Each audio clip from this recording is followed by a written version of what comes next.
Magandang gabi sa inyong lahat.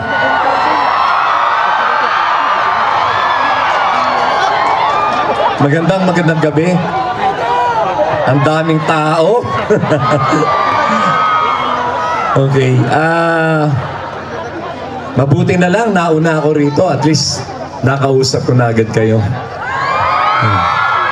Kamusta kayo dyan? Okay ba?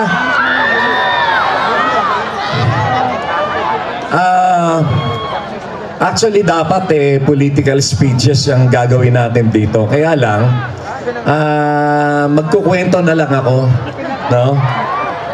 Ikukwento ko sa inyo kung paano ako nasama dito sa ticket ni BBM. At tuwan-tuwa nga ako ang laki ng pasalamat ko kay BBM na ako ay napili niya na kasama dito sa ticket ng mga senatoriables. Kasi kung tutuusin, hindi naman ako senador. Hindi rin ako government official. At hindi rin ako artista. Kahit na mukhang artistahin, merong dumarating na isa pa. At ako ay baka akalain nyo na ako ay matagal nang kakilala o kaibigan ni BBM. Hindi. Kailan lamang kami nagkakilala ni BBM? Noong 2017 or 2018 lamang. At yun ay dahil na nagkaroon kami ng dinner kay President Gloria Macapagal Arroyo. And then doon lang, casual lang kami nagkita, casual lang kami nag-meet. Pero noon pang 2014, 2015, prior to that pa, ako ay madalas na makover sa media, sa mga newspaper, sa mga TV interview, na palagi kong pinagtatanggol ang ating pinakamagaling, pinakamatalino at pinakamahusay na presidente ng Pilipinas na walang iba kundi si Apo Ferdinand Edralin Marcos. Palagi ko siyang pinagtatanggol kasi walang ginawa ang mga yellow media noon kundi siraan si Presidente Marcos. Dito sila. At alam naman natin na lahat yon ay propaganda lang. Sapagkat alam natin na si Presidente Marcos ang pinakamagaling na naging presidente ng Pilipinas.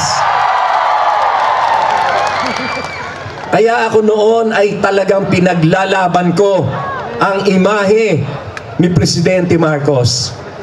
Madalas ako noon sa media, pinagtatanggol ko si Presidente Marcos. Pinagtatanggol ko ang pamilyang Marcos. At dahil dyan, ay napuna ako ng pamilyang Marcos. At unti-unti na kaming nagkapalagayang loob nila Madam Imelda, ni BBM, si Senator Amy. And then, noong 2016, at 2019 ay naisipan kong tumakbo ng pagkasenador. Ang tanging dahilan ko lamang noon ay upang makapagsalita sa national media, upang ako ay ma-interview ng national TV, ng national radio at national newspapers, upang magkaroon ako ng pagkakataon na maipagtanggol lalo ang pamilyang Marcos. Sapagkat noong mga panahon na yon ay walang gustong magtanggol ng openly sa national media. Ang nangyayari noon, napakarami nating mga Marcos loyalist, pero walang gustong magpakita ng pagtatanggol dahil nahihiya o kaya natatakot. Kahit noong panahon ng Aquino administration, ako ay nagsasalita na ng pagdidepensa kay Presidente Marcos at ang pamilyang Marcos. At dahil dyan, ako ay naging malapit sa pamilyang Marcos. At Yan kasi ay kahit nagtataka sila na nagtatanong sila kung ako daw ba ay Ilocano. Siguro iniisip nyo, Ilocano ako dahil lahat na lang ng tao nagtatanong sa akin kung bakit ko pinagtatanggol si Presidente Marcos at ang pamilyang Marcos. Tinatanong nila sa akin, Ilocano ka ba? Sabi ko, hindi. Kasi ako, Bisaya ako, Ilonggo ako. Pero alam ko na dyan sa inyong mga puso, kayo ay aampunin nyo ako bilang Ilocano.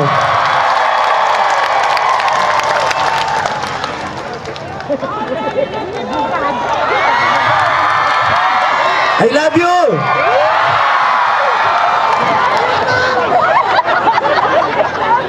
At sa ngayon ay talagang tuwang-tuwa ako na ako'y nasama dito sa linya ng mga senatoriables. At yan naman ay dahil naniniwala ako na kailangan ko talagang suportahan ang ating susunod na presidente na walang iba kundi si Bongbong Marcos. At susuportahan natin dahil tayo ay nasasadlak ngayon sa napakatinding krisis at napakatinding problema ng ating bansa.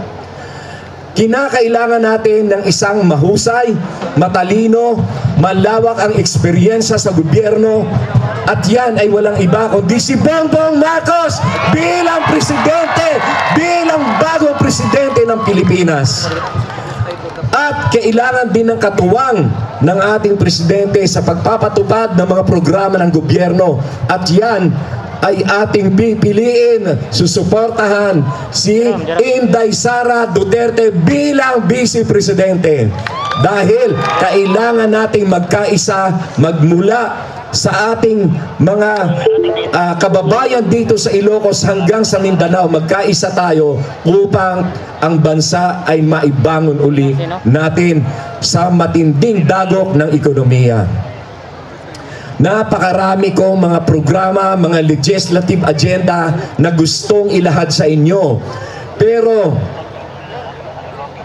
ang sa haba nito ay inaanyayahan ko na lamang kayo na manood o mag-open ng aking Facebook, Attorney Larry Gadon at Attorney Larry Gadon 2022. Makikita nyo doon sa aking Facebook ang aking mga legislative agenda.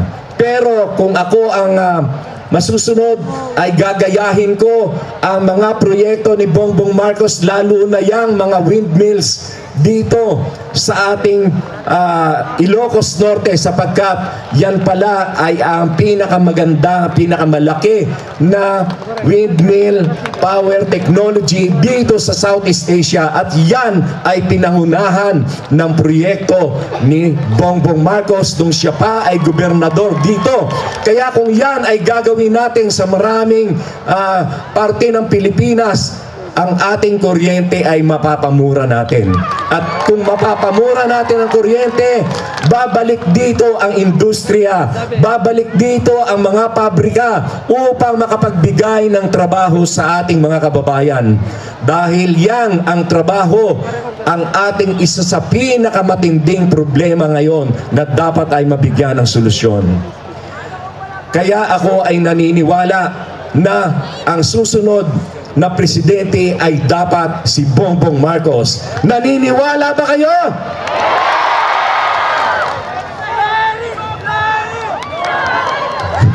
I love you!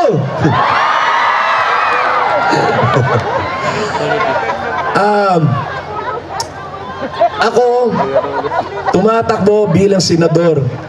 Pero nananawagan din ako sa inyo na iboto rin at suportahan ang aking mga kapwas kandidato sa pagkasenador, sapagkat kailangan ng administrasyon ni Bongbong Marcos ng katuwang sa Senado upang maisulong ang kanyang mga programa.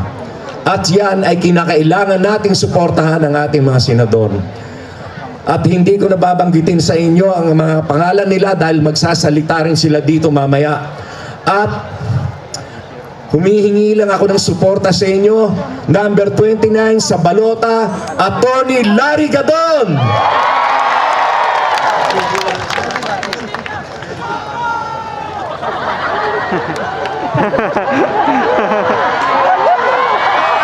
I love you!